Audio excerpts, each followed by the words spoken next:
Depuis le 28 janvier, la synagogue de Delme accueille l'exposition La femme de Lot de l'artiste belge Edith de Kint. Une installation vidéo en écho à l'architecture du lieu, une véritable plongée sous les eaux de la mer Morte. C'est un projet qui remonte à 1999, quand j'étais allée en Israël. Je voulais absolument voir la mer Morte parce que pour moi ça évoquait énormément de récits bibliques que j'avais pu entendre en étant enfant. Et parmi tous ces récits bibliques, il y en a un qui m'avait profondément marqué, c'est le récit de la femme de Lot. Le récit dit que quand les Sodome et Gomorrhe ont été détruites, Lot est parti avec ses filles et sa femme s'est enfui de Sodome et Gomorrhe. Et Dieu, ou Yahvé, ou on l'appelle comme on veut, aurait dit « Vous partez, mais vous ne vous retournez pas sur les villes en feu ». Et la femme de Lot s'est retournée et a été changée en statue de sel.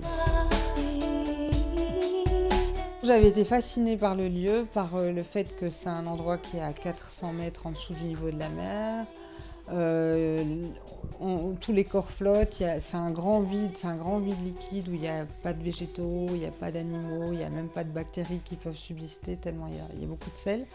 Et donc tout ça m'avait assez fascinée et l'idée c'était d'avoir envie tout simplement de plonger une caméra dans cette immensité liquide et de filmer, quoi qu'il arrive.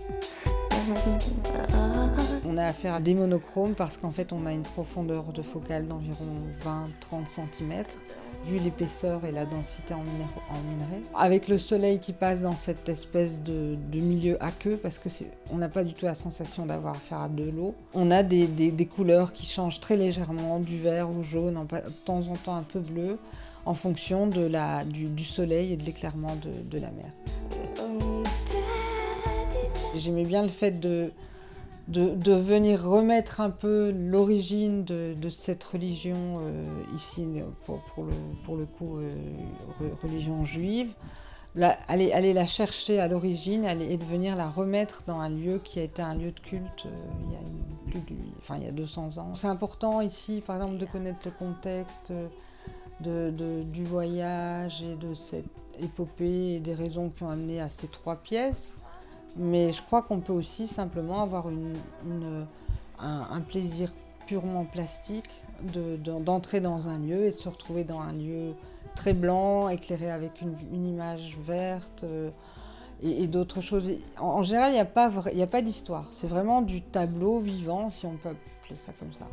L'exposition La femme de Lot d'Edith de Kint est à découvrir jusqu'au 30 avril au Centre d'art contemporain, la synagogue de Delme.